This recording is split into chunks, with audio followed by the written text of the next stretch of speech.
Hey guys, welcome to episode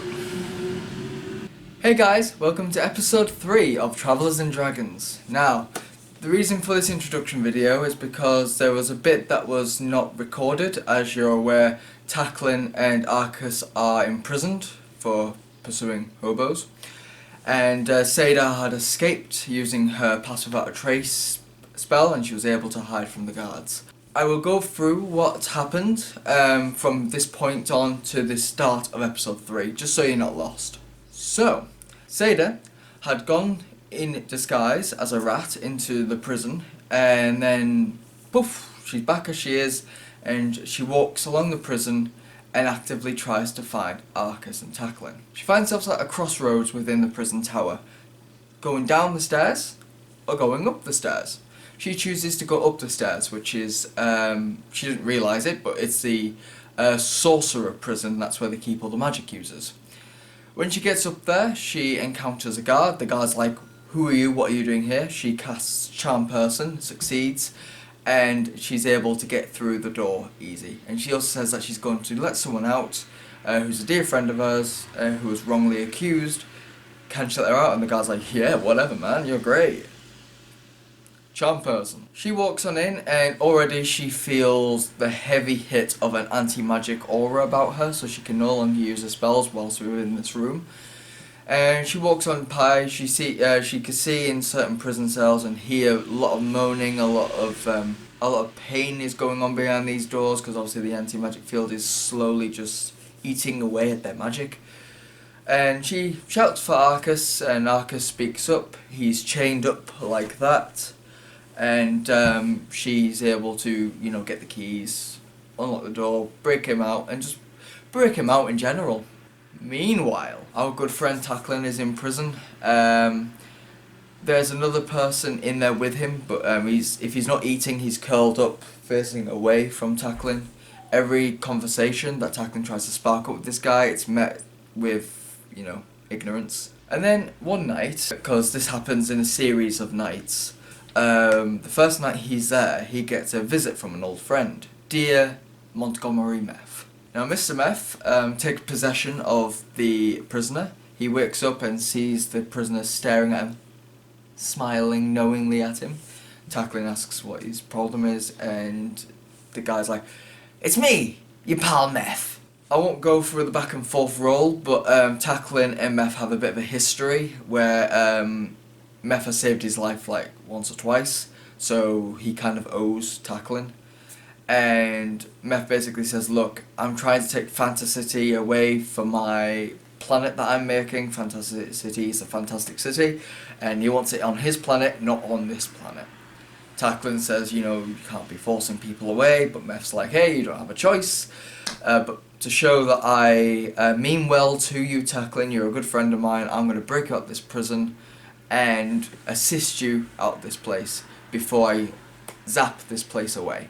So Takklin somewhat thanks Meth, but doesn't like the idea of this whole city just being transported away. He's able to escape through the help of minions, and Meth just putting guards to sleep as they go. He heads into the armory where the confiscated weapons are, and he finds a couple of weapons that he can take with him.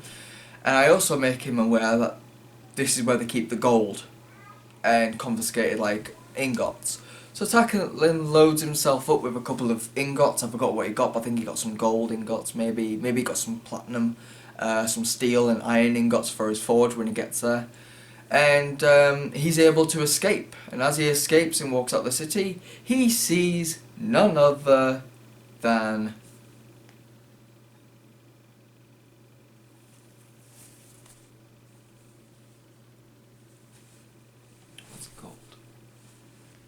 Mustard, I think his name is. I'm going to be honest, I completely forgot. I think it's Mustard. I'll have to get back to you on that one, but I'm pretty sure it's Mustard. Anyways, the orc that brought them to Fantasy City in the first place is waiting outside, and he's like, "Yeah, what, you took too long, where's your other two? I'm not waiting around for them." And Tacklin's like, "Look, we better get a move on quite quickly." And when they get a bit away, the whole city levitates, and then just vanishes, leaving a huge crater. So Takklin is left with no party, and Mustard, is it Mustard?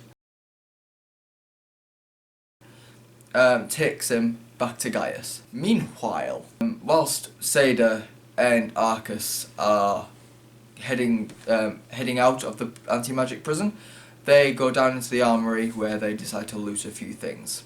It was at this point that they feel a weird, like, sensation, like new air. They feel the ground shake violently. This is obviously whilst the place is being teleported. And Sada and Arkus decide to loot a couple of things. Sada got a natural 20 on her investigation check and got herself a new staff, which gave a familiar aura. It was from the same tree where she was born under, so she's got that, like a little token from home.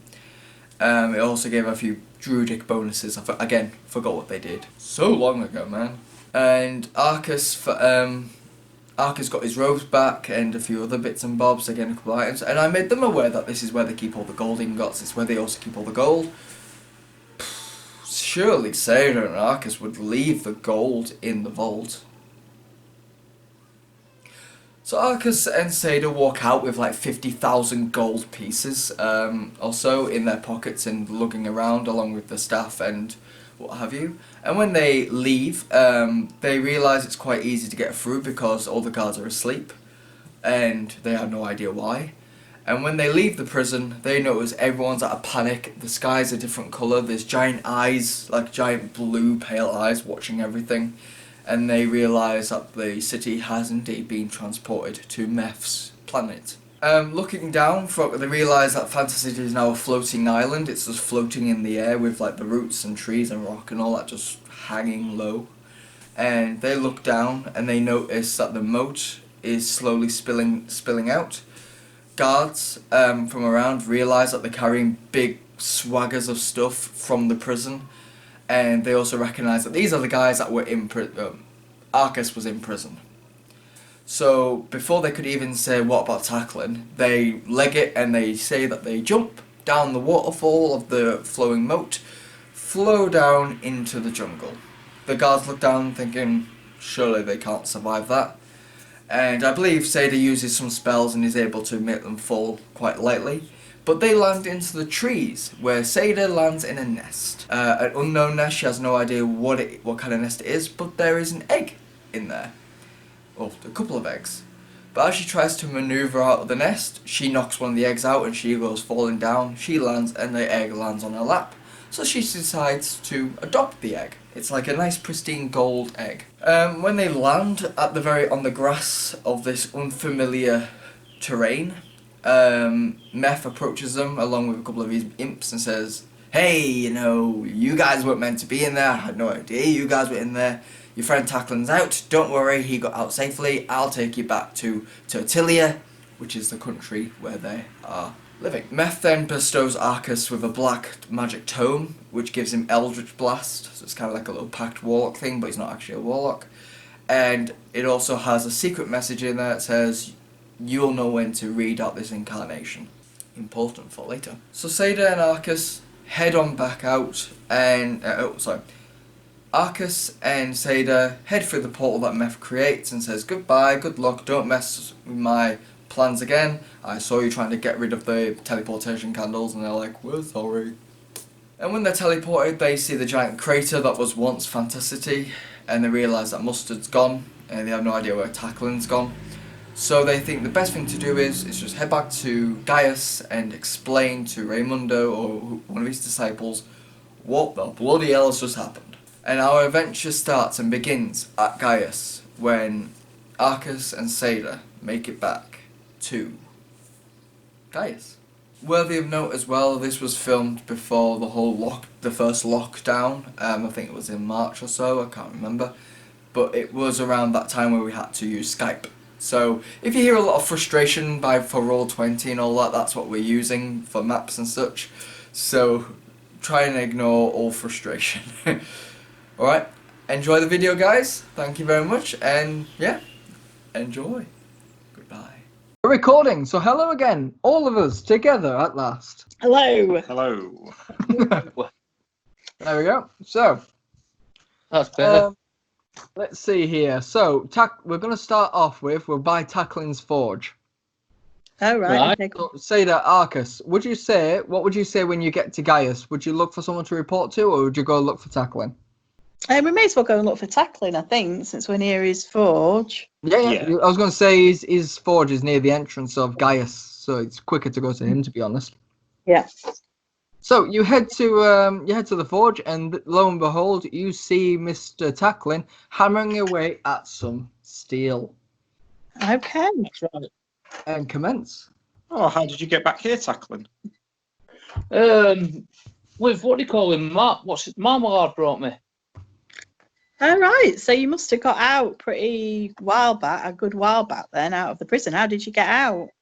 It was a strange one. There was this old bloke, and he turned into. Remember the guy that was helping us? Well, the guy that mentioned that they were going to rescue the city. He sort of possessed this old guy and told me that I owed him one and let me out. Oh, that's good. Did you? It's not. So now you owe him one. Exactly. Oh dear. Okay. We saw him as well, but he just told us not to mess up his plans again. All right. Chance. Yeah. So, but we didn't really mess up his plans, did we? Because he still managed to move the city to wherever he needed to. Yeah, wherever it's gone, but. I've just been studying making some horseshoes and practicing making daggers. Okay, cool. Shall we take these boots to where we need to take them? I've forgotten his name. Gaius, is it? Do we need to go to the bank first? Deposit our Oh gold? yeah. Can we deposit our gold? Beautiful. Heavy. These imps. So the city you're in is Gaius. That's where you're from. Okay. The guy you work for is Raimundo. Raimundo, yeah. So shall we do that? Yeah, we may as well see what he's got to say for himself. See what he's got for us next. All right. Yeah. So, usually, obviously in past games, you wouldn't find Raimundo. Raimundo finds you. Yeah. So, whilst you're discussing this, that, and t'other about Raimundo and everything, this a man comes up to you in a like a cloak. He looks like a normal commoner, but he just comes up to you, and he has tiger stripes hidden behind his ears. Right. And he comes up to you and says, you three are finally together. What took you so long? A bit of a problem. We got arrested. Well, these two got arrested. Oh, for goodness sake. Right, well, did you at least get the item? Yes, we did. Fantastic, right. Hand them over. I'll go and make sure Ray gets them. There we go. So I'll hand over these boots to this agent window. Yep.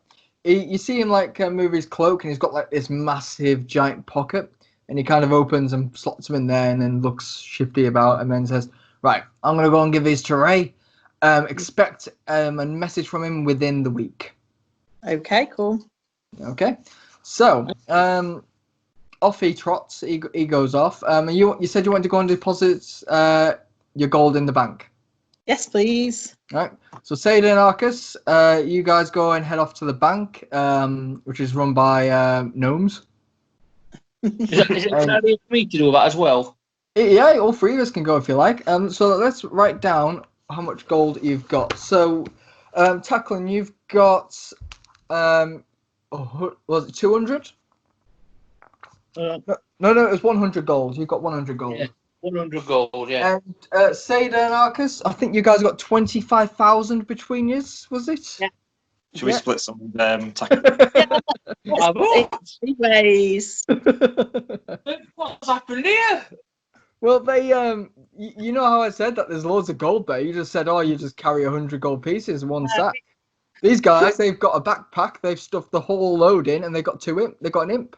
So they help carry them out. Oh, right. But we'll happily share some with you, Takklin. It's Oh, that's okay. nice. Yeah, so we can split it. Well, three let's ways. deposit. Why don't we just deposit in the bank and worry about Yeah. it later? If Yeah. if any of us needs anything, then we can just say carry a couple hundred gold between us. Yeah. Because if Yeah. that gets robbed, and then deposit rest in the bank, and then if honest travels we need any extra weapons or anything or potions, we've got a bit of change on us. Yeah. Okay, that's fine. That sounds like a good plan. Sounds like a good plan. We don't want to carry everything, but if we deposit it all, we can't buy anything if we need it. No, right. That's right, isn't it? Yeah. So you're heading to the bank essentially, opening up accounts and basically handing over 25,000 gold pieces each. Unless we just bury it. Like, You could do it if you want. Can all three of us roll me an intelligence check, please? Yeah. I'm not very intelligent. Well, I'm sorry, Stephen. You're gonna have to roll. I got a 3. Got a 4. I got an 18. Oh, brilliant! Right, Arkus, thank God.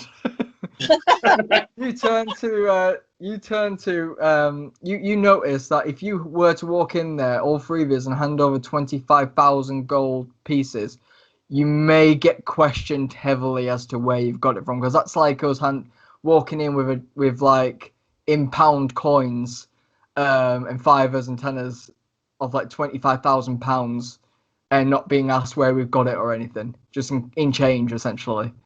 Do we launder the money? Well, one thing, because you're employed by Raymundo, you'll know that you can give it to him in a trust sort of thing, and he'll make sure to feed it through your plan. So say if you say that you wanted to grow a forest in your farmland, he'll make sure you get a forest in your farmland. In essence, you don't necessarily need gold. You can keep 1,000 each and maybe like as pocket money to spend out around shops. But if you donate all that to Ray, he'll be able to make sure that you guys are fully like your retirement champion, like everything. You don't have to pay for anything ever again, essentially. That sounds good. Yeah. It's a lot more safer than laundering money and handing over 25,000 gold pieces to the bank. Yeah. But So how many gold pieces are we keeping each then? Complete up to you guys. Keep 200 each and maybe bury 1,000 each. okay, you're determined to bury. I want to bury some gold. Somewhere. Well, Bury some on your farm as well. okay then. Yeah. So if we all bury, and Takklin can bury some in his forge somewhere. That's Yeah. it. Well, I've got like a big trunk in my forge, so I hide it in there. Yeah, What you could do as well, guys, is you can bury the whole 25,000 and make a tea-stained old map and just give it to a preschool. What belongs to the map? That'll be amazing. Right. So you're burying 1,000 each. Yeah. So Well, I said bury. I'm going to put. I've got like a vault in my blacksmith's. You know where old mean gets them back though, and there's a little compartment underneath, and that's going in there. So you're putting your 1,000 in your safe. Yeah. All right. I'll just put brackets Takklin in safe. And you're carrying 200 each. Yeah. Yeah. Which is still a hell of a lot. Oh, it is. Yeah. No, it's still pretty good. That is. To be And you're gonna when you see the chap, the Raymundo's guy, you're gonna basically talk to him about sending it to Raymundo. Yeah. Yeah. So how much will Raymond? What are we getting to Raymundo? How much have we got in total? So you got 25,200 because of the 200 that you've taken. So you got 1,000 each, so that makes it 22,200. You're taking 200 each. Oh my God, you're testing my maths. That is 21,600. So you're giving over 21,600 essentially. Yeah, that's fine. As long as Raymond looks after us. Oh, well, he always does, but like I say, these kind of things, he might even, like your children, he'll look after them as well, make sure that they're looked after. Which is definitely going to buy us some brownie points. Yes, most certainly. This could be your apology for getting arrested. So, okay, so after a week, you do get you do get well. The very next day, you do get a visitor from another one of Raymundo's guys, but he's not here to give you the mission.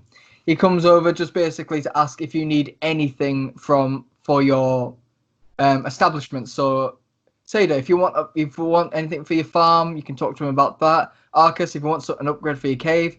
I do believe you want to talk to him about getting rid of your wood elf and getting a replacement of an orc. Was that correct? Right. Yeah, no, I'll have a couple of goblins if you can provide them instead of a wood elf. Nice. Yeah. So we'll talk to him about that. And Takklin, you could get an upgrade for your forge, maybe another apprentice, maybe get an extension. Maybe your apprentice's own little place where he can work on his own projects. You know, those kind of things. Well, possibly, yeah. I mean, I need to practice myself first. So, am I meant to be doing some rolls to find out how good my materials are? Well, my weapons and stuff. Well, we'll get to that in a second. So we'll start with you, Takklin. So Takklin, roll me 3d20s, and these are going to be your first 3 items. One is a horseshoe. Another one is two horseshoes and a dagger. So first 2 rolls are horseshoes. I'll do the horseshoes first. Yep. 3. All right. That's not a good one. Next one. 16. Oh, vast improvement. So, and now for your dagger. And now for the dagger, 5. Right. Okay. So you start off with your steel ingots, and you make quite a shoddy horseshoe. Doesn't even look like a horseshoe, to be fair. And as you discard it and put it with scrap material, you get to work on another one, and you actually make a very decent horseshoe. Very, very well done. In fact, you're so proud of it, you're tempted to hang it up on your wall. You know, Tacklin's first successful forgery. Yeah, it was a good look. Yeah, we'll do. It was a good look charm. There we go. Lucky horseshoe. And your dagger, you think, right, I can do this. You know, this is great. And you make a very, very rubbish dagger. Right, can I reuse with materials, or is that it now? No, it's scrap. So you can reforge it, you can meld it again. But we'll just do those 3 for now. Yeah, that's fine. All right. Is there anything you want upgraded in your forgery? Well, maybe if I could have an apprentice, what I might do, I might just have a little side hut, you know, for him to live in, so he's not away from me. He's just like working with me, sort of thing. So, Takklin, that's what your forge looks like at the moment. You've got like a little weapon stand, a cooler, an anvil, some dustbins. You haven't really got a place to sleep. You've only got a little safe as well, and a place to put your ingots, essentially. Just the essential blacksmithing stuff. Nothing really new. So, what would you say you would like added to your forge? I've got the back and the side of it, just some living quarters for both me and my new apprentice, please. Okay. So, living quarters. I like the name, by the way, Firebeard's Forge. Yeah, it's pretty cool, isn't it? I love alliteration. So you just want living quarters and apprentice quarters. Yeah. And then maybe another workbench for my apprentice to work on, so he can work at the same time. Yeah, that's fine. So you tell this to the guy that comes over to ask if you need anything, essentially. So as you say that to him, Arkus, whilst you're reading in your dark cave, the wood elf, who's really trying to impress you, he's jumping from tree to tree, trying to look cool, and it's just not going for you, mate. He's not impressing you. And an elf couldn't impress me anyway. Well, I was going to say, he keeps coming over to you every 5 minutes going, "Nothing to report, boss." And then he just runs off again, trying to look for danger. So one of your wood elf guy comes in with Raymundo's guy with a knife to his neck going, "Boss, I found him about to enter your land. What do you want me to do with him?" Get rid of him. Mm. But I'm from Raymundo. I'm here to ask if you need anything upgraded for your place. Oh, okay. Get rid of the elf. Oh. What are you talking about, sir? What is wrong with my skills? I've protected your cave. Yeah, your skills aren't really in question, but you're a bit elfy for my tastes. You're a bit racist, aren't you, sir? Yeah. Oh no, you're not getting rid of me that easy. I'm going to protect this cave with my life, sir. Okay, go and fight that ogre that's coming over the hill. Right away, sir. Right away. And he runs. You don't even need to do a deception. He runs and obeys the command. So yeah, the guy Raymundo's guy is standing there and he's waiting for you to tell him what you need. And he's like, "What do you need?" I'll describe what's inside your cave at the moment, Arkus. Okay. You have like a rocky bed with some hay, and you have a big bookshelf with very little books. Okay, so I'd like some more magical tones. All right. Can I have a secret compartment in my cave, please? You most certainly can. And some nice running water and a couple of goblin guards to replace the elf. Right away, sir. Sounds good. He's writing these down. So secret compartment and goblin guards. Right away, sir. I'll see if there's any goblins available to help you out. If there are, I'll get them sent right away as guards. Would you like any guard posts set up? Do you want them to build their own guard posts, or? Yeah, make a couple of guard posts outside. Maybe one in a tree and one to keep people away. Smashing. Right, I shall get on with that, sir. Have a very good day. Thank you, sir. No problem. And he walks away, and you can see as he's walking away, you can see an arrow nearly hit his foot, and he's just like, "That's a warning shot if you come near my cave again." That's what the wood elf says. And yeah, so yeah, you get back to reading. What are you reading by chance? Are you just are you reading the book that Meph gave you, or are you going to read one of your tomes that you've got on your shelf? I'll read the one I just got. Okay, I'll talk you through that in a bit then. Sada. Hello. On your land, you've got some nice wheat growing in your little farm place there. You've got a horse and a donkey in your stables that's been looked after by Raymundo. Yeah, what would you like to do? Oh yeah, you've got your egg and your new staff, remember? Yeah. I think I'd quite like a greenhouse to Okay. grow some like plants that need hot conditions to grow in. And some more livestock, maybe in a sort of a paddock for the livestock to stay in, so it doesn't escape. Okay. And then my egg, well, we don't know what sort of conditions the egg needs to hatch. Is there any clues to that I might be able to find out? Yes, would like to roll. Do you want to roll investigation? I'll describe it a bit more in detail. It's basically the egg you've got is it's metal. It's a metal egg. Yeah. It's brassy, coppery in color, and there are like loads of little. It's hard to describe, but there's loads of little lines in it that indicate it might just like twist open, or like it might click together and open itself. They're the only things you can really see. Okay. So roll a d20. Oh, 4. Yeah, it's so alien to you, you have no idea what to do with it. It feels cold to the touch, so to your intuition. Do you want to do anything with your staff by any chance? Do you want to try and figure out what it does? Yeah, I can do. That's a good idea. Right, roll an Arcana. 11. 11. You notice as you're channeling your energy into this staff, you feel like you have a bond with this staff, like almost like there's not another voice. There is it's like there's another presence within your mind, like it's listening to you. It's maybe there's basically a weapon bond between you and this staff. You don't know really what it does apart from that at the moment. Right. Okay. Is there anything else you want? So you want a paddock for your live animals? Yes. Okay. Well, can I sort of have an incubator for the egg in the barn, then, please? Okay, fantastic. Sounds good. Right. So is everyone happy with their upgrades? What they've got? Yes. Definitely. Okie dokie. So I'll get rid of these pictures then. You can all see the pictures, can't you, disappearing? Yeah. Oh, this is clever, isn't it? This is awesome. Right. So, you all get a different person coming over.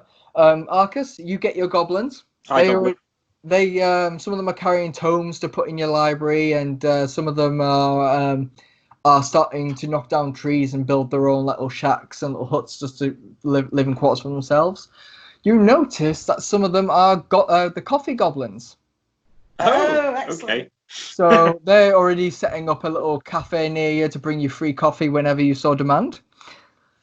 That's good. And there's also a little invitation saying Summer is interested in working for you, Arkus. Would you like her to work in the cafe next year? No? Completely don't blame you. Do you rip up the invitation? I'm just gonna forward it to the other two. Okay.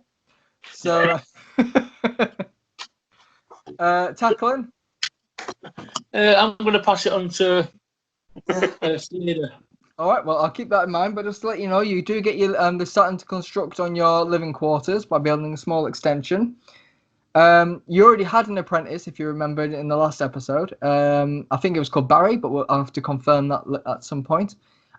He's happy that he's got his own living quarters, his own anvil, and he says he's learnt a lot from your assistants.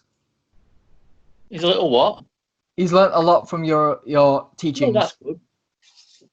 He's learnt how not to make a dagger. Yeah. And how not to make a horseshoe. So he's very proud of that. Sada, same invitation to yourself. I think I'll just put it to one side and think about it. Oh no, yeah. Yeah, I won't reply to it yet, but a bit busy trying to sort out my small holding. Yeah. So these some humans come around and they're starting to construct your shed. They're starting to construct your greenhouse. You see bringing in chickens and cows to your place. You know, you got quite a fair bit, to be fair, and you can only think this could be because of your generous donation. That's good. And also, a human comes up to you and he goes, "You're the proprietor of this fine establishment, aren't you?" I am, yes. Pleased to meet you. Yes. Here, and he hands you this sort of like casing. It looks like an egg incubator. All right, cool. It does have a fire crystal in it, so that should keep said egg warm. It only needs to charge up in sunlight, so just keep it in sunlight for about 2 hours, and that should see it through the night. Okay, thank you. Just what I needed. So he hands it to you, and then he waddles off and helps out with the building. But as well, he says, so you are to meet your compadres in the bar. You know which bar? Yes, okay, Brill. Yes, I think we do. Yeah. So you guys obviously know this place. It's Raymundo's bar. It's where all of his followers usually congregate. Only the followers know that the followers congregate there. And all three of us get this invite. So all three of us meet up in said bar. Find yourself a little table. Get yourself something to eat, maybe. What do you fancy?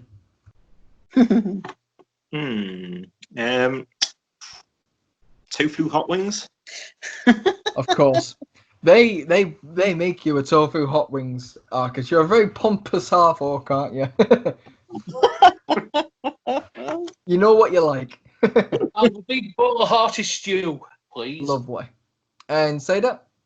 Ice cream. Oh. Actually,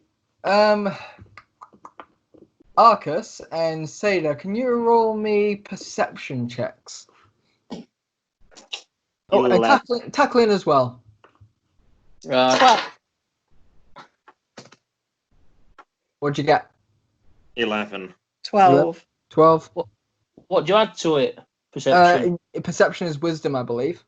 Wisdom. Oh, in that case, and I've got 7. 7. All right. Sada. Once you've only noticed this really recently, because but you notice that people throughout your, I wouldn't say life, because you've been working for Raymundo ever since you could work for him, essentially, when you came of age. Is that correct? Yes, I There's believe one thing so. I was going to say, we haven't really done your backstory, have we? We just know that you're an orphan. Yes. And you were brought up in the nature by a tree. That's all we've confirmed. You notice that ever since you've been in Raymundo's thing, there has not been another dwarf with pink hair or blue skin. You've never seen anyone of your like.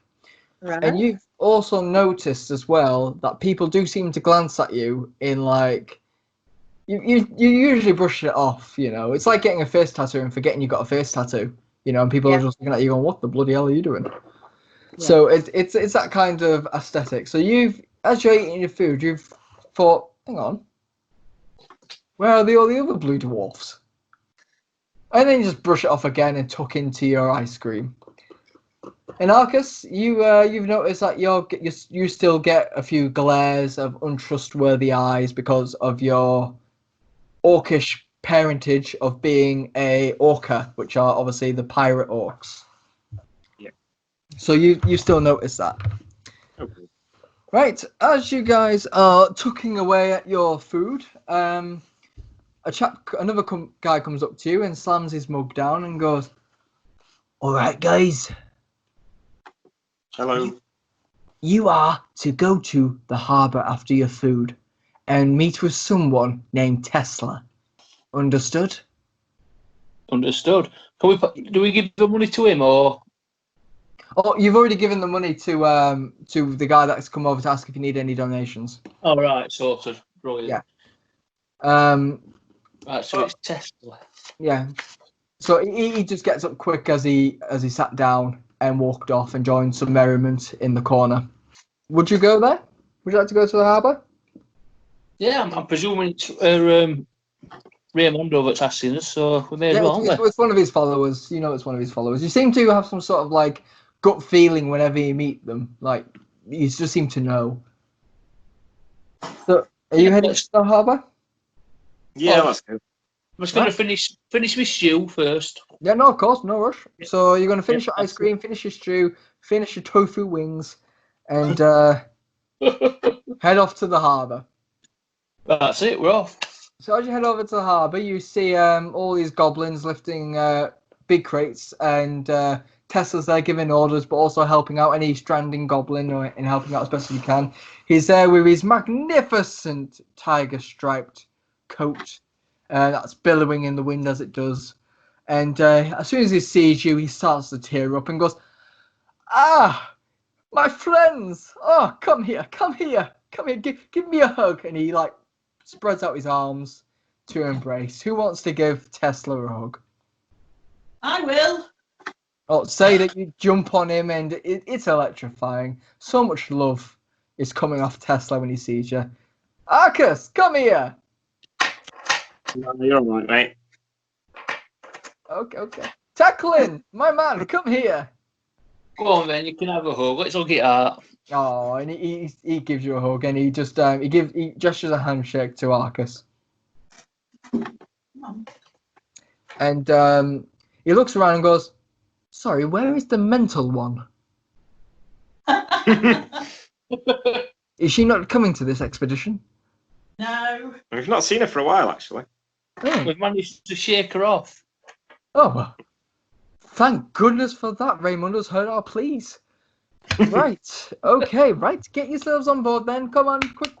We're on for a big voyage. A very, very long voyage. You notice that there's like huge crates of food and beverages and stuff. Like you can see it's going to be a long voyage.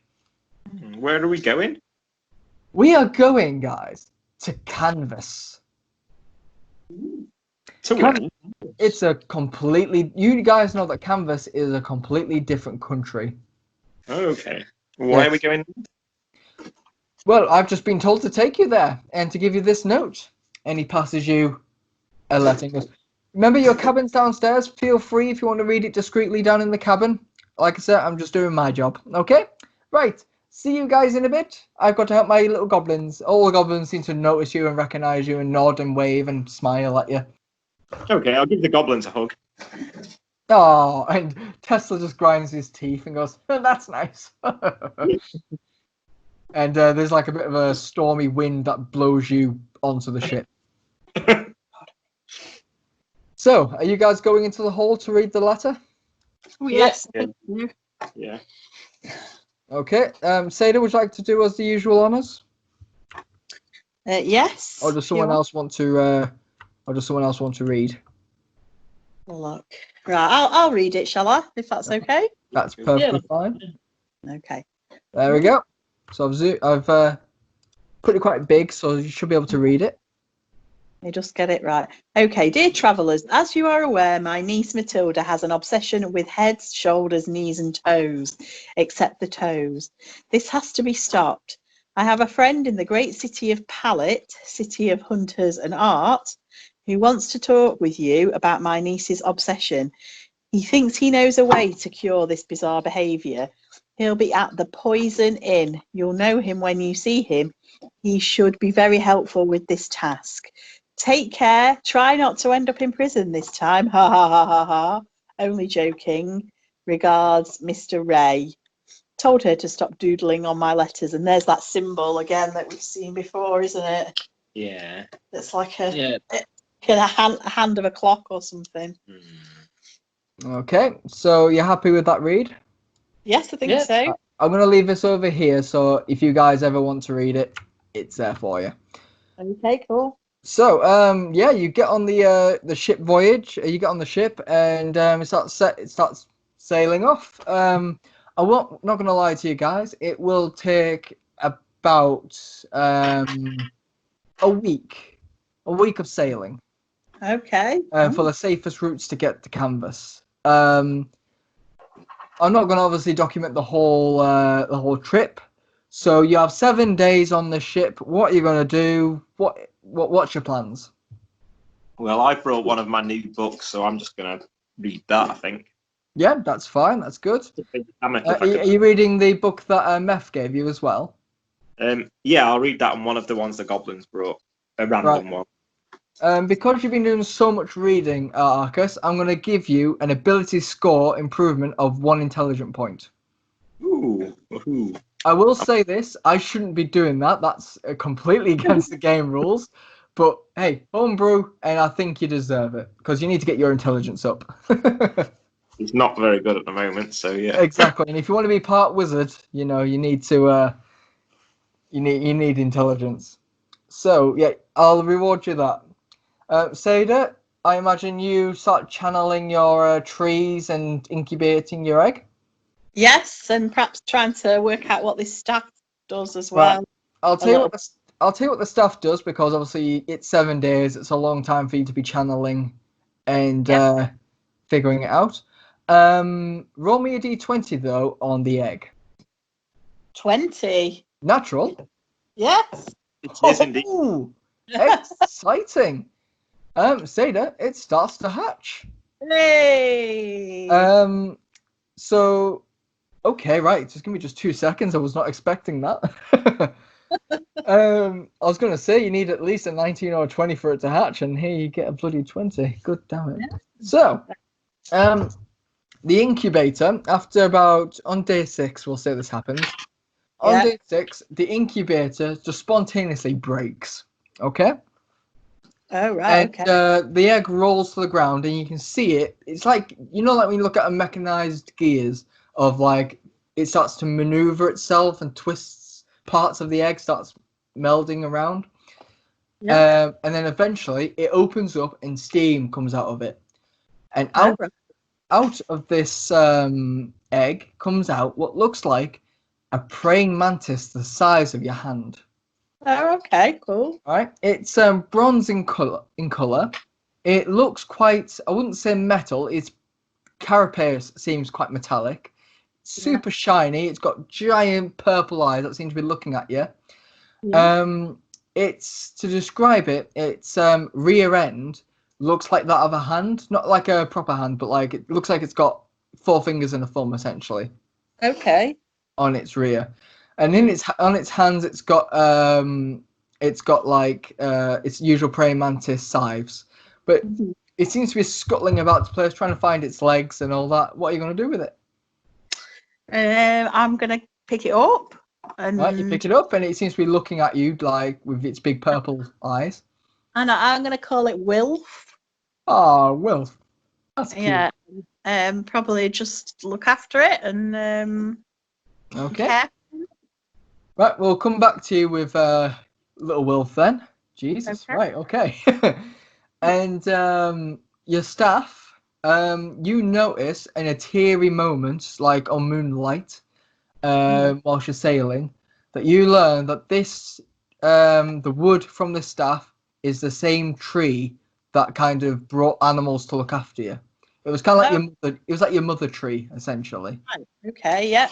Yeah. So you feel like you have part of your family with you, essentially, and it was quite a beautiful moment when you realised it. Yeah. This gives you the ability to speak with plants at will, Okay. and you get a +2 to all rolls that involve casting a spell to do with the wild and nature. Okay. Cool.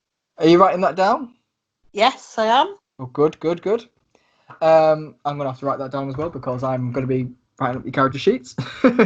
So, Wolf the Mantis, There you go. and +2 nature spells, and speak with plants.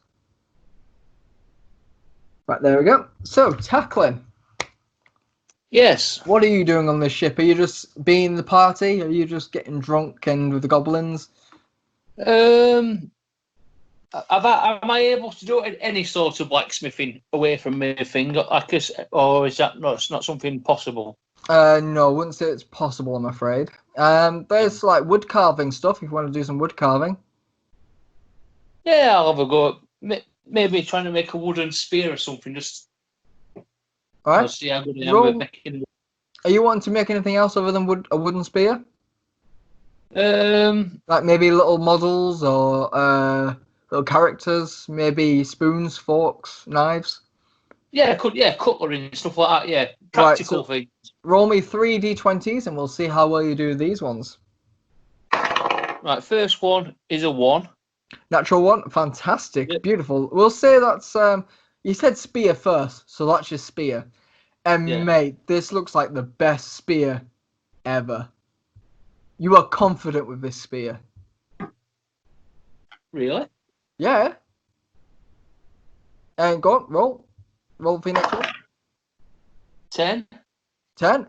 Yeah, you've done a pretty okay model of someone. Maybe you just did like an old man. Maybe you carved an old man out of wood.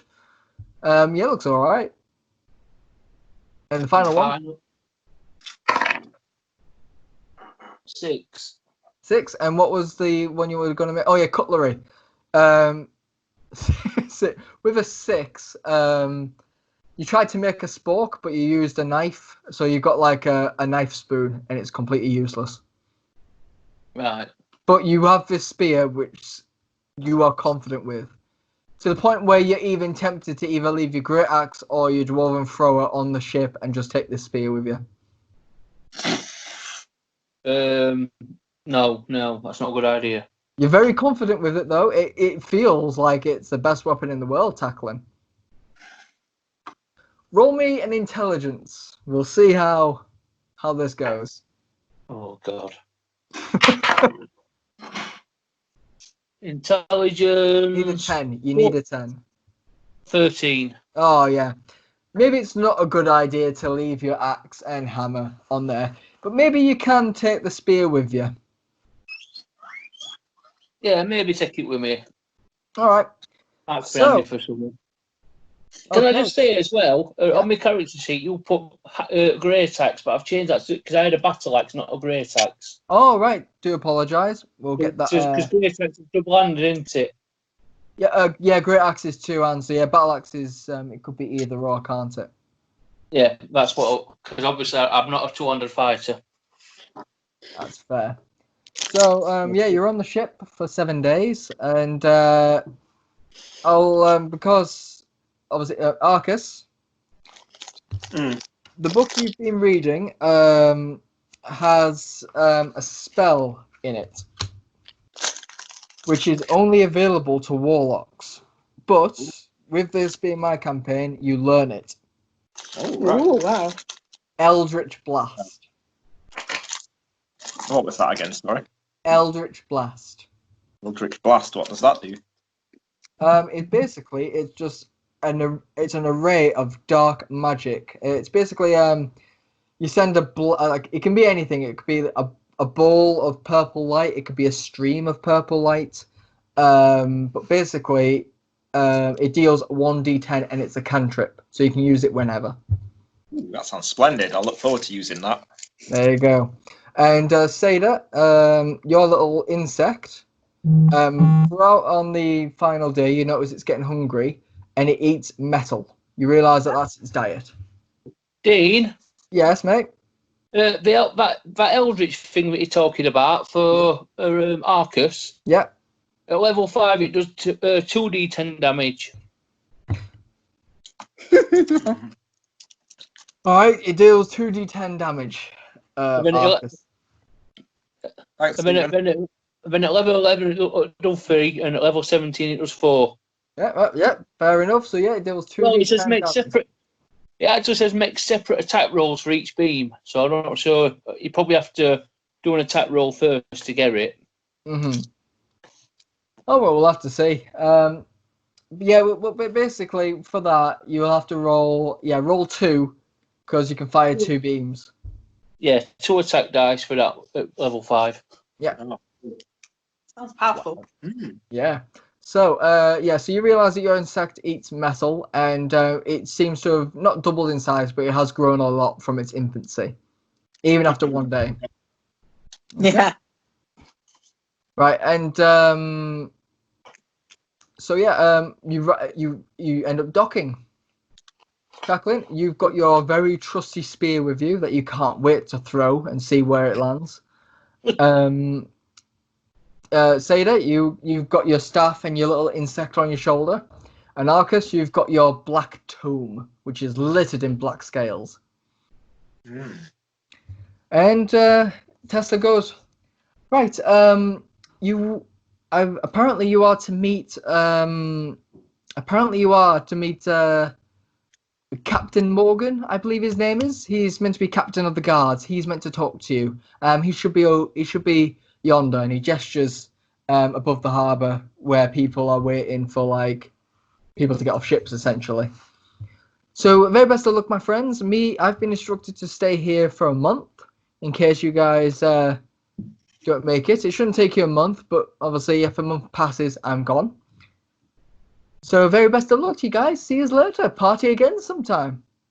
Yeah, see you soon. Yeah. Right. All the goblins wave, and he gets on his ship, and he gets on the ship and goes, "Who's for Irish whiskey?" And all the goblins are cheering and happily and everything. And it's called summer whiskey, isn't it? Because Summer created it. Yeah. Who's for summer whiskey? And all the goblins shudder at her name, but then celebrate because they know what it's about. So you head up the stairs, and you see a gentleman there holding a sign that says "Travelers," and he's got a big 2 war horses on a big wagon, and he's got plate armor, and he's got a big giant great sword. He looks important. Okay, so I guess we've got to go and make ourselves known to him. Mm-hmm. Go ahead. Yep. Hello there. Travelers. Be you the travelers? Yes, we are. Fantastic. I'm Captain Morgan. Now, we need to get you to Pallet. Would you mind stepping into the wagon, please? Sure, yes. Yeah, sure.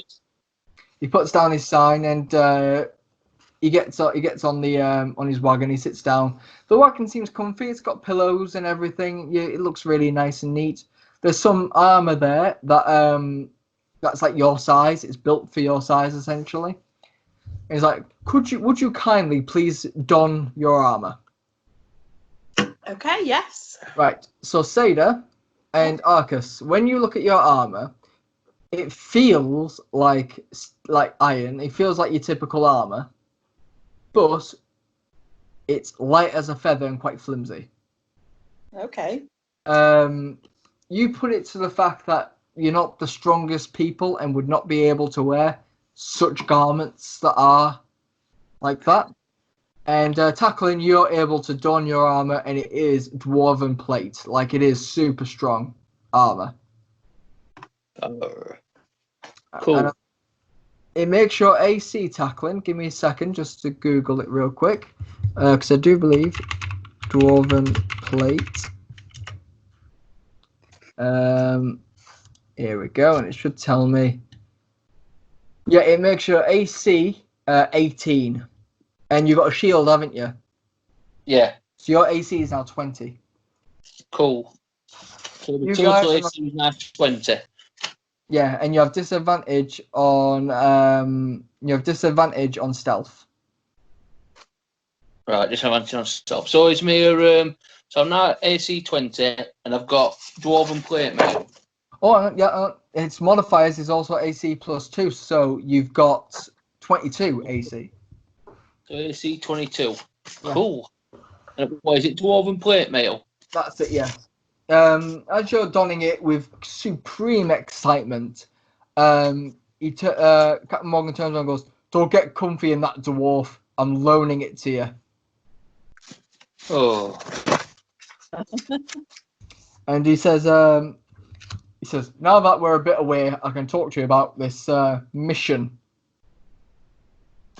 Okay. Right. Okay. So, I am the palace chief, well, the supreme commander of our Queen's Guard. I'm in charge of hiring, and I'm just basically in charge, okay? I'm your boss. Okay. You will be working as a palace guard All right. under my command. And I don't know what you're looking for, nor do I care, nor should I know. All I know is that you are to meet a gentleman in the Poison Inn, Yeah. and he will tell you more information that you need.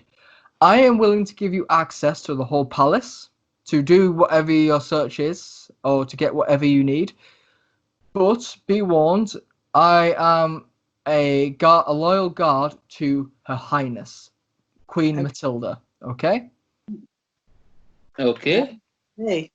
Okay, so if you step out of line, threaten my queen, or not really steal from her, because obviously you need this item, but I trust that you will come up to me, tell me what the item is, and I will give you the go-ahead if you can take it or not. Okay. I am putting not only my life, but my children's lives and my wife's lives and my job on the line for this. I expect no mess ups. You are to listen to me at all times, and you are to come to your usual guard duty whenever required. Got it? Yeah, got it. Right. Suit up. It's quite a distance to pallet. Also, what is that thing? And he points to your insect. That's Wilf. Right. You're a blue-skinned dwarf with pink hair. You're going to have to wear your helmet, and Wilf is going to have to stay within your armor. Such anomalies should not be noticed by the other guards. Got it? Yeah, got it. You are not to remove your helmet or reveal your face. Okay. As for you, half orca, you too are to wear your helmet at all times, for orcas are untrustworthy. I'll Got see it? what I can... Right. So, off we go. And you journey to the city of Pallet. Now, with this being obviously your first ever, this is your first time in Canvas. People do things entirely different here. As you're riding, you can see there's some fields off in the distance. There's other small towns and everything on your journey there. It takes about 2 to 3 days ride on the wagons. You get fed nice food on your way there. You get to know Captain Morgan a bit more. He's not shy or anything. If anyone tries to... Would you like to try and engage in conversation with him, anyone? I'm alright. I will do. Okie dokie. So, Arkus, you're there reading, flicking through your things. Takklin, you're just marveling over your amazing spear that you've made. and doing what needs to be done, like whatever you can do. But Sada, you sit down, talk to him by the fire. He's there sharpening his great sword. He looks very impressive. Like his armor is like adorned in like jewelry and patterns and stuff. He seems to have a very unique pattern on his breastplate as well. He seems to tell a story. Okay. So he's I could ask him about the story, maybe. What's that all about? So what is it? What is this story on your armor? What's the tale behind that? Oh, well, aren't you very perceptive, Sada? Yes, this tells the story of when Pallet was saved by the magnificent warlock called Poison. He was a bartender at the Poison Inn. It's actually named after him for his heroic deeds, but he sacrificed his life for another when she was about to perish. She still works at Pallet, actually. But there was this evil monster called the Bone Holder. Have you ever heard of it? No. Have you heard of a beholder before? No. Well, a beholder is an ancient alien-like creature that has many, many eye stalks. But this particular beholder was double its usual size, the size of a dragon, had dragon wings, a dragon tail, and dragon legs.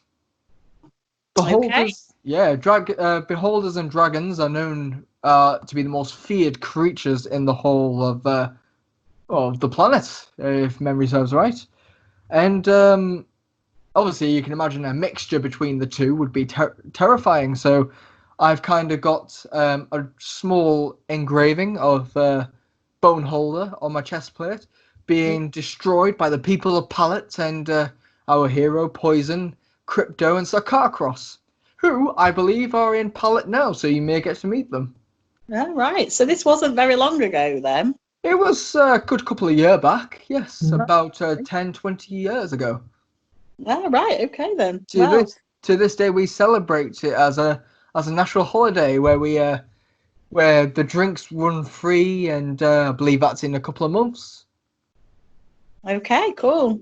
Yes, it's a fantastic holiday.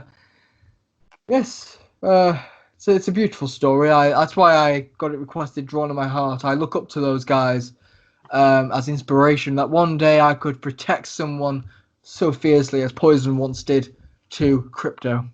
Well, it does sound like a brave story. Yes, this particular guy, Poison, he had operations, cruel operations done to him, and he had this demonic creature living in his stomach that opened his stomach up as a second mouth. He was called Gordon.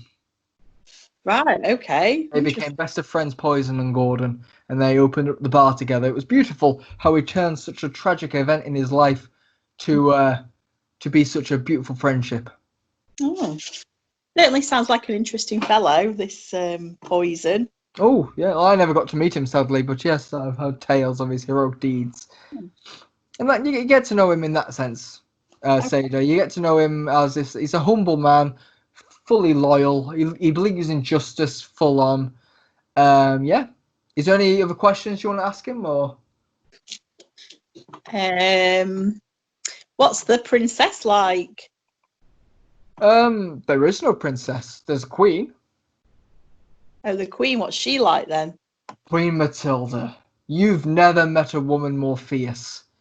She's always the front on the battlefield. She is. She loves the Colosseum that we have there. She's always entering in that. She's the champion, along with Bartholomew. Oh, right. Okay.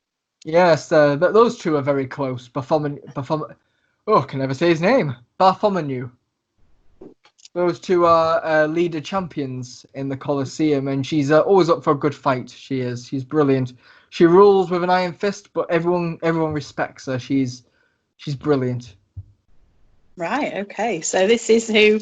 Does she go around town, or do you ever get to see her, or is she guarded physically? All the time. Well, she obviously has her two guards, Cocktail Prohorn and Peugeot Rocher. They're always walking alongside her, protecting her, but like she needs it. She usually dismisses them, and Cocktail's first in the brothel houses, and Peugeot's always looking into the mirror, admiring himself. Right. Yeah, she will get to meet them. They will be your higher-ups as well. They are the Queen's Guard, as well as I am. Okay, cool. But you will get to meet them at some point. Very good. Just watch Sounds your tongue. Just watch your tongue around her. Don't draw too much attention to yourself, because she's very, very perceptive. She'll know if something's amiss. Okay. Okay. I will Yeah. also try and defend you three as best as I possibly can. But if you be foolish, you're on your own. All right. It may come to the time where I may have to attempt to end your lives, which I would hate for that to come to. Well, thanks for the warning. Not a problem. Anything else? No, I don't think so. Okay. So you continue your journey to Pallet, and on the horizon you see it, and it is beautiful. He hands you this, a map Okay. of Pallet. I'll make that quite big. Yeah. It's like, this is for you guys, just so you know what you're getting into. Pretentious Street. That looks like where I'd like to go. I'm hoping someone goes to Pretentious Street. So, as you're approaching, you see these giant walls. It's not as grand as Fantasy with its giant walls. These ones are pure, and I mean pure, pristine, clear, white. Like untouched. Like there's no dirt on it. There's no drawings on it. It is it's like a blank canvas, if you will. Mm-hmm. And it has an elegant moat, which is beautifully streaming around. It has a lovely door bridge. It has guards. You notice, in fact, everyone roll me perception real quick. 18. 18. 11. 5. And Arkus, what'd you get? 11. Takklin, being someone who's training himself up to be a really powerful blacksmith, you've taken into account that you wish to look at armor for inspiration. And as you're wheeling your way into the busy city that is Pallet, you notice that all the guards are wearing the exact same uniform. Like, the exact same style of armor. That's really all you notice. But in this city, it seems like, have you guys seen Disney's Hunchback of Notre Dame? Yeah. Yeah. You know how when it's celebrations and everyone's walking around, it's very busy and it's very beautiful and very aesthetically pleasing. Yeah. Everything in this place is just elegant. But one thing you're noticing, as you're getting wagoned in, there's a lot of strange people. A lot of strange people. A lot of races you've never even known existed. You even see a person that's a crab. Oh, right, cool. Yeah. You see a person and no one's batting an eye at him. I mean, he's getting a few odd glances, but not as much as they should do, especially in Tertilia, where they'd be probably killed. Yeah. There's a crab person walking around, but every single, quote-unquote knight or warrior or things, they seem to be adorned in trophies of their kills. Like, you see people with, capes made out of fish scales. You see swords with what looks like ink sacs stuck to them, imbuing the blade with poison. You see basically patchwork of armor, being made, not being made, but being worn by these guys. And people high-fiving each other as they walk past each other. Everyone seems to know each other. There just seems to be hundreds of these people. And Morgan turns around and goes, "They're hunters, they are." Right, okay. Yeah, the city's full of them. It's where people come to do quests and better themselves and be wrought about by bards, to show off how brilliant they are. What sort of things do they hunt? Monsters, basically. Dragons, monsters, anything that rears its ugly head at us, really. We've got a quest board where people have, from farmers and all that, who have put up quests for certain creatures to be dealt with. Ah, right, okay, yeah, we saw that quest board, yes, on the map. Yes, there's a quest board right on there on the map. It's literally the first thing you see. And as you're entering it, you can see it. It's how to describe it? I need to learn my meters and stuff, but I would say about 5 meters long. It's super long. Is that long? 5 meters? No, it's not. That's not long, is it?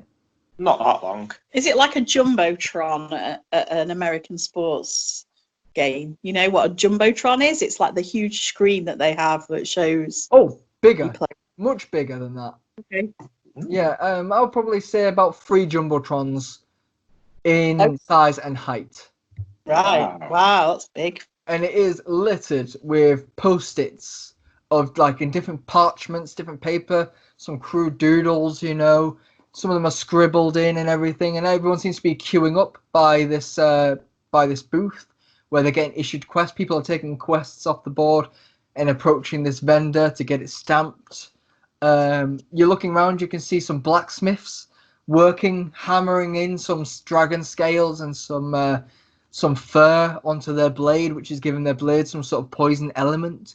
You know, this whole city screams creativity. Like, it is literally whatever you want crafted onto your weapons, you can get it done in this place, essentially. Sounds interesting. Yeah, so you can see blacksmiths, you can see witches and wizards walking around, high-fiving each other, shaking hands, talking amongst themselves. You see people wearing flags, like they've got emblems on their chests, and they're walking in a group. They're known as clans. So clans of people are like, they hunt together, essentially, for their own gain. It is, honestly, beautiful, awe-inspiring. Cool. Morgan then stops his cart in front of the quest board, gets off and opens the blinds and says, right, I'm going to give you guys free reign of the city. You guys start at 6 in the morning, right? Come to the Queen's Castle at 6 in the morning to be briefed. Okay? All right, thank you. But you have the whole day to explore, get to know the place, be my recommendation. Your place is in the Poison Inn, which I will mark on your map. And he gets a bit of a quill, and he just does a little scribble. That's where the Poison Inn is. That's where you are to go. Okay? Yeah. But feel free to explore. Imagine you've got some spending money. Go wild. Deck yourself out, and see you at 6. See you in the morning.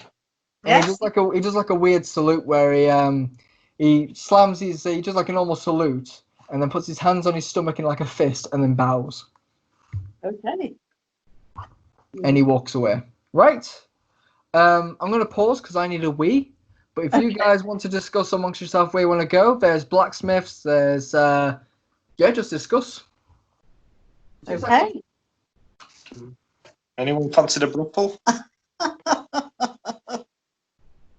Have we got time to do a quest, or...? Yeah, I think so. We could do, I suppose. Anything easy? We could go and look on the quest board. Where are these? We could get to the brothel.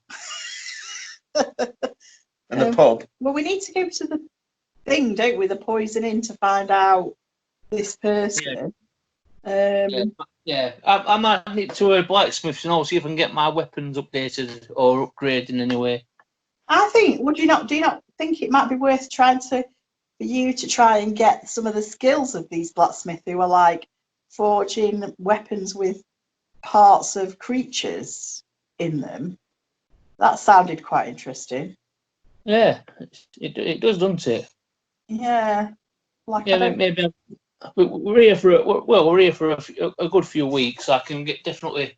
Yeah. See if they'll give me arrested. Yeah, try not to get arrested this time. Oh no, definitely not get arrested this time. I don't think we'll be as lucky.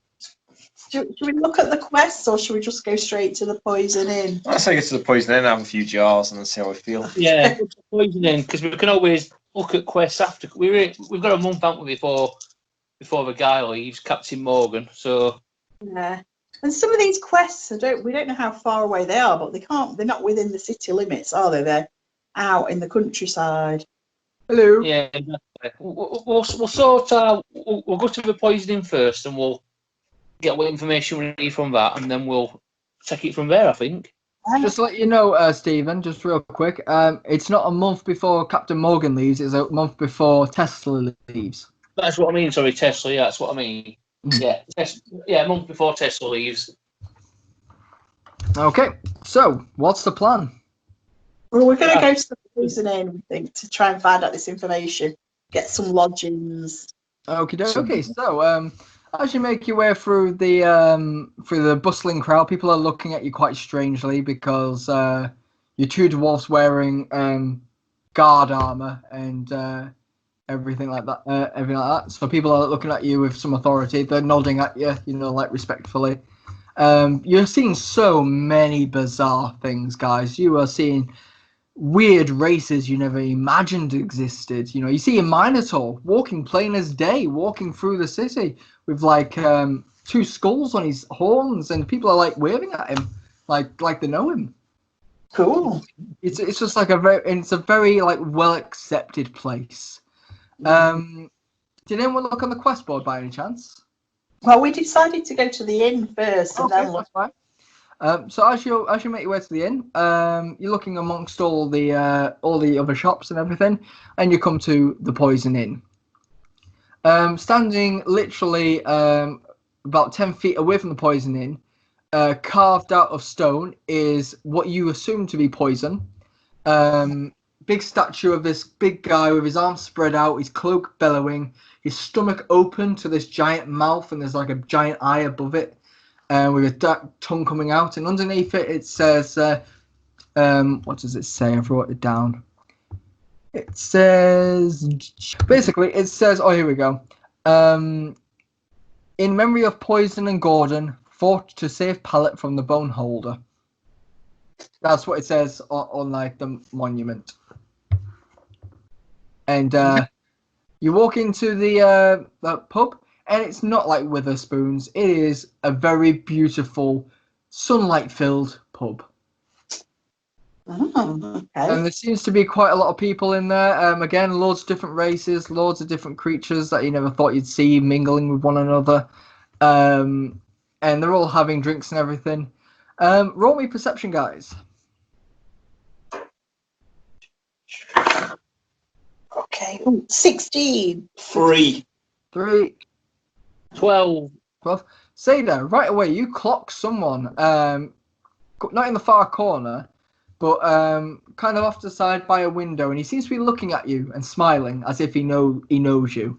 And he's a very handsome-looking tiefling, very handsome, and he looks very, very naughty. He's got like burgundy brown curls covering his horns. He's quite it's like a pale blue off grey skin tone with like a pink scarf and a red tunic, and he's not very skinny but very slender, and he's got like big brown boots. Okay. And he's got like a massive belt going around his from his shoulder downwards, littered with daggers of different shapes and sizes. There we go. I think we should go and talk to that tiefling. Okay. So let's go and say hi to him. So we'll approach him and say, "Hello, tiefling." He gets up and goes, "Ah, you guys must be the travelers, yeah? Yeah, that's us. You guys look so great in that armor. You were born to wear it, guys. Honestly, you look fantastic." Thank you. I bet you're wondering who I am, aren't you? Well, I feel like we know you. Well, my name is Lucius Sinclair, thief extraordinaire. And he says this quite loud. Looks like everyone's to hear him. Yeah. And he goes, "I'm here, I believe, to meet some people, and I think you guys might be them." And what are you meeting these people about? Because Well, to be honest, Sada, he like leans in and goes, "Sada, I don't think we should be speaking about this in a very, very public place. What do you think?" Okay, well, shall we go somewhere more private then? Of course, we can go into my room to discuss matters. He is being quite loud, and people seem to be turning their heads, like looking at him like he's an idiot. Okay, all right then. Well, we'll go. Let's go up to his room then. And he looks around and goes, "Okay, guards, I will take you." Like raises his hands timidly, going, "I will take you to my room." Come on, guys, come on. I'm going to keep a close eye on my belongings though, because he's a thief. Yeah. What gave you that idea, Sada? Please do tell me. No, just suspicion, just naturally suspicious. So I imagine you've got your staff, haven't you? Your big wooden staff, your big tree branch. Yes. Yes, so you got that. Your little insect is under. He's like tickling under your breastplate, and Arkus, you're following up along with Takklin. And you head up into his room, and he opens the door, and he lets you in. It's a nice. I wouldn't say it's. He's got a desk with some parchment, some scribbles. He's got like a box full of jewelry, and he's got like a few swords here and there. And he goes, "Welcome to my humble abode, which our good mutual friend Ray is paying for." Oh, very generous of Ray. He is a generous. He is. He's very, very nice. Please take a seat. Remove your helmets, please. You're giving me the creeps. No, we're not supposed to remove our helmets, are we? We were told not to. I'll take mine off. You're going to take yours off. I'd better leave mine on. Oh, okay. I mean, like I say, you're in trustworthy hands here. We're allies, remember? I know, but I don't want to get on the wrong side of Morgan.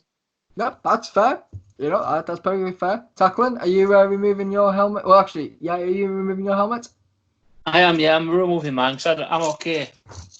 Okie dokie. So, let's go around names. What's your name? And he points at Arkus. Arkus. And you. And he points at Sada and goes, I know who you are, Sada. I don't need to tell that. And he points at Takklin and goes, Takklin, what's your name? I'm Takklin. Clearly, I already know, don't I? He just laughs to himself merrily. He's quite a bizarre fellow, this guy. He's like, you see, I like to get information before I start business. Just wanted to play a game with you there. So let us discuss the plan. So what do you need me to steal? Well, we're not sure, but we think it's something to do with the Queen.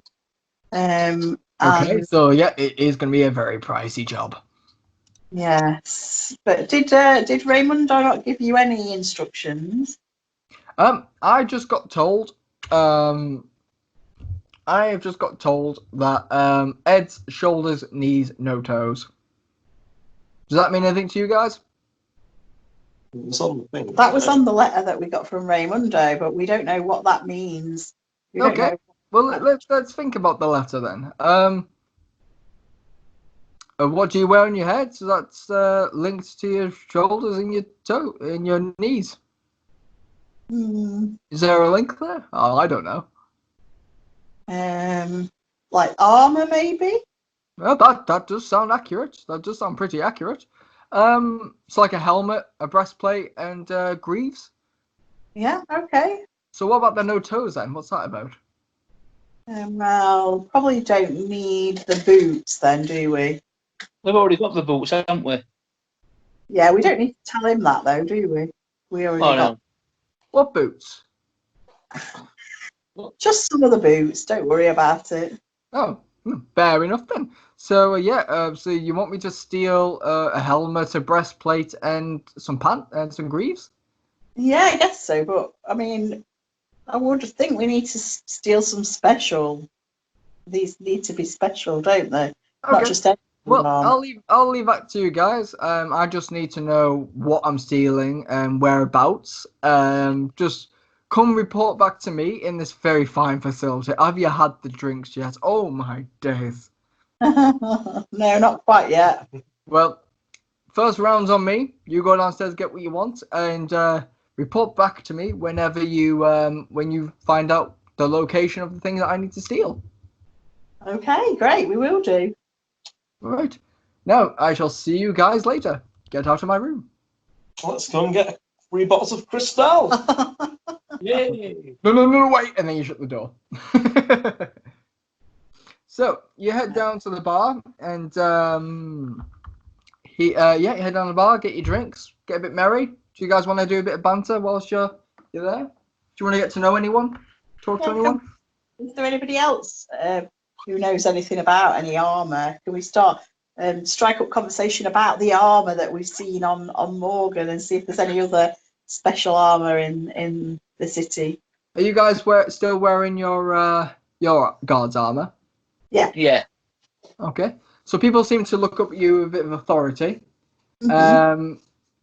I'll list about 3 characters that you can approach. One of them is an elven who looks like a wizard because of his giant wizardy hat.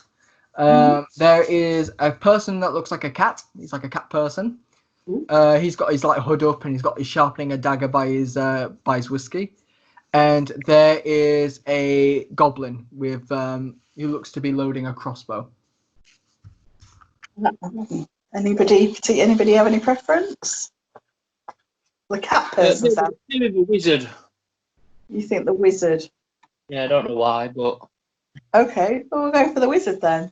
So you're gonna walk up to the wizard. Yeah. The wizard seems to be startled by the appearance of 3 guards approaching him. He's like, "Oh, what have I done? What have I done?" Nothing. We're just having a drink. Thought you might have a chat. Oh, sorry, I'm just not used to having guards at my table. Please join me. What do you need to know, guys? What do we want to know from him? if you've seen anything like the armour that Captain Morgan wears. Oh, Captain Morgan. I know of him. Yes, his is the only one that's decorated, I believe. Oh, well, I believe the Queen's armor's decorated, and maybe his elite guards, but that's basically all, really. Oh, okay. Right. Okay, thank you. Oh, is that it? You're not going to stay and party with old Windswind? Oh no, I think we should probably go and look at the quest board, shouldn't we? I don't have many friends, you know. Oh, I'm sorry. I've got a quest for you. You can sit and drink with me. What's the reward? Friendship is the best reward anything should have. Okay, let's go to the quest board. Wait! And you slam the door behind you. Poor Windswind. Oh. Okay. So, So, we ought to sort ourselves out with a room before we go to the quest board. Oh yeah, we do. We need lodgings. Or has Captain Morgan already sorted that for us? I don't know. Oh, okay. So we've got to go back in and ask about if we got lodgings there. You notice Windswind's eyes light up as he sees you, but then goes really sad when he sees you talking to the barman. The barman is a big burly orc. He's like, "Alright, guys, what can I do you for?" We need some lodgings to stay here while we're guarding. Don't you guys sleep in the palace in the guards' quarters? Well, maybe we do. Well, not really. Okay. Really, God. I can give you a room if you guys are fancying a room to be together. If that's what you're offering, we do get a bit of that in the bar. We can't really do that in a palace, so yeah. Oh, okay. So a king size bed in the room. I'll get you the key. He turns around and he hands you a key to room 9. All right, brilliant. And you can see someone's immaturely wrote a 6 next to it, but to be really immature. So you guys gonna head upstairs to room 69, room 9? Shall we head up to the room or shall we go to the quest board? Quest board. Yeah, let's go to the quest board. Okay. So as you leave the bar, you see again Winswin being depressed and upset when he sees you leave. You're again hit by the hustle and bustle of hunters walking around with these unique weapons, unique armor, unique skin colors, unique appearances in general. They seem to be going to their own vendors, getting like weapons tuned up. So if that interests anyone, feel free. But you know where the quest board is, and you start heading to the quest board. There's quite a queue, to be honest. All right. To the vendor, so you can leave someone here if you like, whilst the other people go shopping or anything. You could be looking at about an hour in this queue. Right, we're now here for one to wait here while others going. I could do with getting my weapons looked at, upgraded. Yeah, I don't mind waiting in the queue. Okay, you can read your book. Yeah, I'll read my book while I'm waiting. Okay. And remember, you've got your imp minions. You can probably have them wait in the queue. True. Yeah. If you so wish. Well, obviously, that's completely up to you. Would they be safe in this queue? I'll stay away. It's okay. Okay. Okay. So, Arkus, you're going to stay and read, and Sada and Takklin are going to have a shopping day of fun. Yeah. Right. Nice. Yeah, in a bit. So, what would you like to do? Where would you like to go? I would like to. Is there any way I can learn some some tips from these blacksmiths that are in the town? You can see. Have you guys seen the film Spirited Away? No. Sada, have you seen Spirited Away? Yeah. Yeah. You know how when you look at when she enters this new world and there's like stalls upon stalls of like restaurants and food. Yeah. Yeah, it's kind of like that, but for blacksmiths. This seems to be the place where you seem to be walking. It is just littered with blacksmiths. There's just smoke and steam and different color smoke emerging from completely different places. There's loads of different blacksmiths, all doing different works. Okay. So, Takklin, you said you wanted to go to a blacksmith? Yeah, I want to see if I can get some of my weapons upgraded in any way. Right, roll me a d20 to say what kind of blacksmith you get. 15. 15, nice one. So you pick and choose a blacksmith at random. This one doesn't seem to be as busy as the other ones, but he seems to be working on something. He turns around to you, and he's a crab person. Okay. Well, And he says, "Hello there. What can I do you for?" I just wondered if you could do anything to improve my dwarven axe and my dwarven thrower. My battle axe. Let me see. And he reaches his big giant crab claws. You wouldn't like to fight him. he's like about 7 foot tall. And he like takes your dwarven thrower and he looks at it with his crab claws. And he's got like little itty bitty hands underneath, like scanning it for marks. His beady eyes are scanning each little bit of detail on this hammer. And he goes, "Yeah, I can't really do anything with this dwarven thrower. It seems to have a bit of magic to itself that seems to stick." And he presents it back to you. What about the battle axe? Let me see. And he gets to the battle axe and goes, "Oh yeah. I can totally do some work on this. What do you want? I got some teeth that I can attach to the brim, if you like. I can got some poison sacks that I can attach to it to give it some poison damage. It's completely up to you." What? Yeah. We could put some. How much poison damage can you get on this? Well, from a game statistic standpoint, maybe an extra D4 poison damage with a chance of poison. And what was the other thing you could do with it? The teeth. Well, I can do both if you so wish, sir. Let's see. He seems to be clicking his mandibles quite a lot in like thought process, and he says, "I can add an extra D4 to your damage if I were to add these teeth, and it adds piercing damage." Yeah, go on, man. How much will it cost for you to add these on? Well, you're looking at quite a big job here, sir. I'd probably have to say 150 gold pieces. Ooh. That sounds expensive.